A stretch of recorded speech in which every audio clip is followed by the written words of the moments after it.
विष्णुपुरे। तो आज ऐसे टॉपिक पे बात करेंगे, कभी अपना गाड़ी का पेपर नहीं रहता है, इंश्योरेंस नहीं रहता है, पीयूसी नहीं रहता है, उसके लिए अपने को बहुत तकलीफ का सामना करना पड़ता है। कई बार वाहतुक पुलिस अपने को रुकाता है, उनका काम है वो रुकाएंगे। लेकिन अपने साथ ऐसे व्यक्ति हैं, उनसे मिलाएंगे हम लोग। भोला कुमार जी समाज सेवक है, यहाँ खारघर के रहने वाले हैं। तो ये कुछ दिन पहले वडाला आरटीओ में गए, तो उनके साथ क्या क्या हुआ, उधर क्या क्या दिक्कतों का सामना करना पड़ा है, आइए उनसे सुनते, उनके जुबानी सुनते। सर, सबसे पहले हमारे चैनल में आपका स्वागत है। नमस्कार सर, क्या हुआ था? आरटीओ में गए थे आप, नियमों का तो पालन करने के लिए आप जो भी है पेपर लाने के लिए गए होंगे या गाड़ी पासिंग करने के लिए गए होंगे, तो क्या क्या आपको वहाँ पे दिक्कतों का सामना करना पड़ा? सबसे पहले मैं बताना चाहूँ, मेरे पास एक टू व्हीलर है। सो टू व्हीलर मेरा MH03 का रजिस्ट्रेशन है, क्योंकि मैं पहले घाटकोपर में रहता था। और ये जो टू व्हीलर है मेरा 2008 का मेरी माँ ने मुझे गिफ्ट किया था। तो लगभग 15 साल होने के बाद उसका जो फिटनेस सर्टिफिकेट यानी ग्रीन टैक्स सर्टिफिकेट लेना पड़ता है। तो 15 साल होने के बाद जब मुझे फिटनेस सर्टिफिकेट निकालना पड़ा, तो डेफिनेटली MH03 होने की वजह से मुझे वडाला आरटीओ जाना ही पड़ेगा। मैं गया वहाँ पे जाने के बाद एक तो कोई नाम पत्रिका नहीं है कि कहाँ पे जाना है, क्या करना है, कोई इंक्वायरी काउंटर नहीं है। क्योंकि काफ़ी अरसों बाद जब मैंने गाड़ी लिया तो उसके बाद मतलब लगभग मोटा मोटी में कम से कम 15 साल बाद मैं गया, क्योंकि आरटीओ एक ऐसी जगह है वहाँ पे रोज नहीं जाता है, जब आपको काम होता है तो जाता है। तो वहाँ पे कोई दिशा निर्देश नहीं है कि आपको क्या काम करना है क्या नहीं करना है। तो मुझे कुछ समझ में नहीं आया। और नीचे इतने सारे एजेंट बैठे हुए, इतने सारे एजेंट बैठे कि पूछो मत। वो पूछते आपको क्या करना है, आपको क्या करना है। ऐसी किसी एक एजेंट से मेरा संपर्क हुआ। मैंने बोला कि भाई मेरे को ऐसा ऐसा ग्रीन सर्टिफिकेट निकालना है। तो उन्होंने बोला कि ठीक है करके। तो उन्होंने कुछ XYZ चार्जेस बोला मुझे। तो मैंने बोला थोड़ा कुछ रीजनेबल कर दो। मैं बोला कि नहीं वो तो नहीं हो पाएगा सर, हम लोग को भी खर्चा है ये वो करके।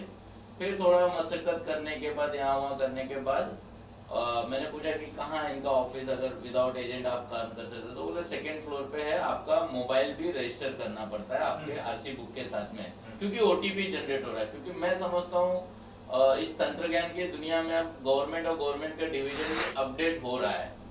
तो उसके हिसाब से मैं सेकेंड फ्लोर पे गया। कुछ रूम नंबर है, कुछ 206 कुछ उन्होंने बताया। तो मैं जब पहुंचा तो डोर लॉक था। तो वहाँ पे कुछ लोग 3-4 लोग खड़े थे।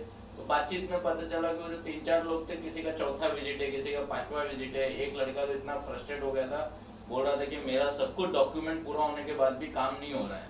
तो मैं बोला वो सब तो ठीक है, दरवाजा क्यों बंद है? तो बता रहे कि लंच टाइम है। मैंने बोला कोई बात नहीं, 10-15 मिनट रुकने में लंच टाइम खत्म हुआ। अंदर गए तो MH03 का ऐसा स्टिकर लगा था। तो मैं वहाँ पे खड़ा हो गया, विंडो पे कोई लेडी कोई भी नहीं था। फिर एक लेडी आई कुछ बोर वगैरह खाते हुए। तो मैंने उसको अपना विषय बताया।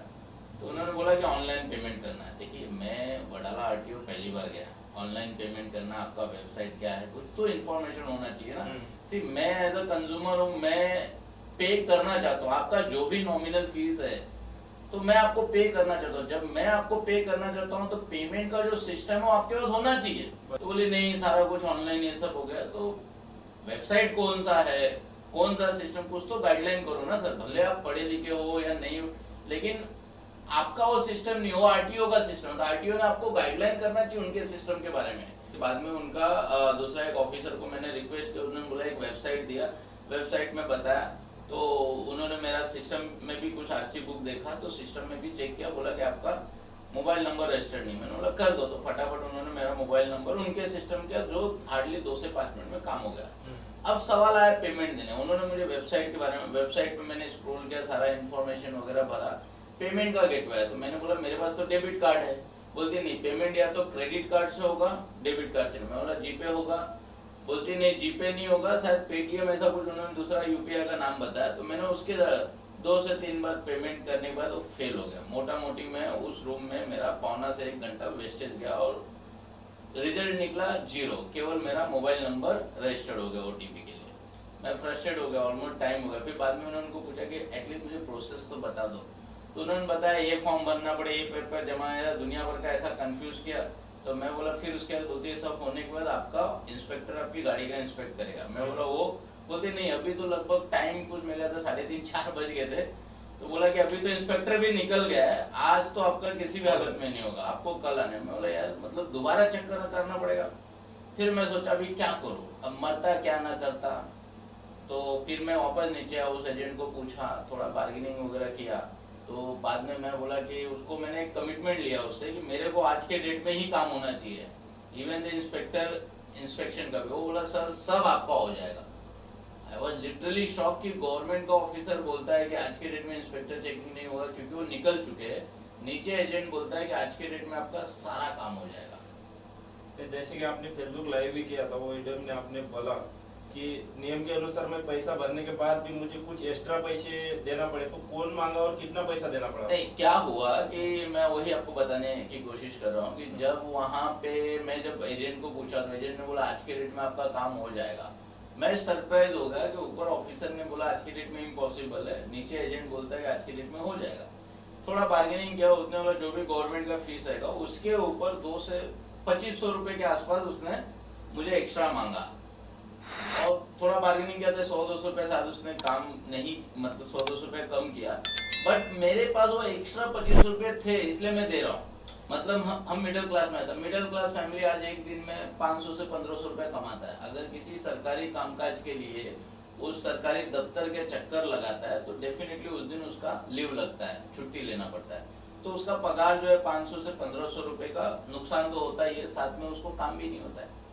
तो आखिरी सवाल ये है, जो अभी वहाँ पे जो लूटमार हो रहा है सामान्य नागरिक, आप तो पढ़े लिखे थे तभी आपका 2500 में हो गया काम एक्स्ट्रा, हाँ, लेकिन कोई पढ़ा लिखा नहीं रहता तो उसको और डराते वो लोग। यस यस, तो वहाँ पे ऑफिसर- बहुत सारे दुनिया भर के नियम है। आपके स्टिकर लगाया है, ये है, आपका गाड़ी का नंबर ऐसा है, या फिर क्लच नहीं चल रहा है, इंजन के ऊपर थोड़ा स्क्रैच आ गया है, या आपने गाड़ी का डेंट लगाया तो कुछ आपने टचअप में नया कलर लगाया। तो यहाँ पे दुनिया भर के, मतलब पता नहीं वो झूठ मूठ का कुछ डरा धमकाते हैं पैसा ऐंठने के लिए कि क्या चल रहा है। मतलब ये काफी खेदजनक विषय। उधर जो गाड़ी इंश्योरेंस में जाती है, चेकिंग में जाती है, ऑफिसर से ज्यादा तो एजेंट के पास ही वो पूरा पेपर रहता है। यस, तो दैट उसके इज वेरी ऊपर क्या कहना इंपॉर्टेंट। चाहोगे? यार मैं वही समझ नहीं पा रहा हूँ कि जो आरटीओ है, आरटीओ के जो पेरोल एम्प्लॉयज है, मतलब जो सरकारी कर्मचारी है, वो आपको कोई गाइडलाइन नहीं दे रहे हैं, वो आपको कोई सपोर्ट नहीं दे रहे। आप फ्रस्ट्रेट होकर एजेंट के पास जाते हो, एजेंट आपको बैठे बैठाए ईच एंड एवरीथिंग करके दे रहा है। ऐसा लगता है कि ऑफिसर से ज्यादा नॉलेजेबल वो एजेंट है, वो मुझे समझ में नहीं।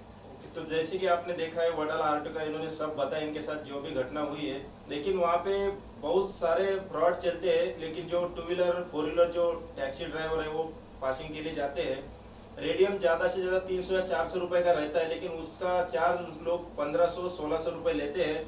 और हम 3M का ओरिजिनल लगा के भी जाए तभी वो आरटीओ खुद निकालता है कि ये नहीं चलेगा, ये हमारे आदमी से लगवाना है। तो मजबूरी के कारण वो लगाना पड़ता है, पैसा नहीं रहेगा, टैक्सी वाले के पास इतना पैसा नहीं है। और आरटीओ की तरफ से एक पट्टी आता है, नो हॉर्न, मतलब हॉर्न वाजो न का, वो पट्टी फ्री आती है, लेकिन ये लोग 30 रुपए, 40 रुपए, 50 रुपए तक उसका चार्ज लेते हैं।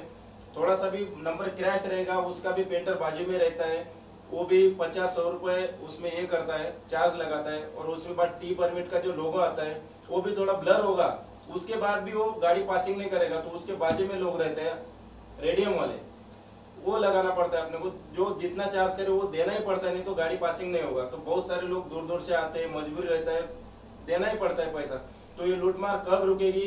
कोई नेता लोग ने भी, पॉलिटिकल लोगों ने वहाँ पे आंदोलन किया तभी भी कुछ हुआ नहीं, लेकिन ये गरीब सामान्य जनता का लूटमार वहाँ पे रुक जाए और थोड़ा रोक लगे। और जो एजेंट है वो भी अव्वा के सवा पैसा लेते हैं, सर का काम पूरा पैसा दिया जो बनता है पावती के हिसाब से, उसके बाद भी उनको 25 रुपए मांगा गया। इन्होंने बार्गेनिंग किया तो 100-200 रुपए कम किया, नहीं देते तो उनको वापस दूसरे हफ्ते में बुला लेते थे। तो ये इनका भी कहना है, सारे ड्राइवरों का कहना है कि ये सब बंद हो जाए, हमारे लूटमार रुक जाए। धन्यवाद।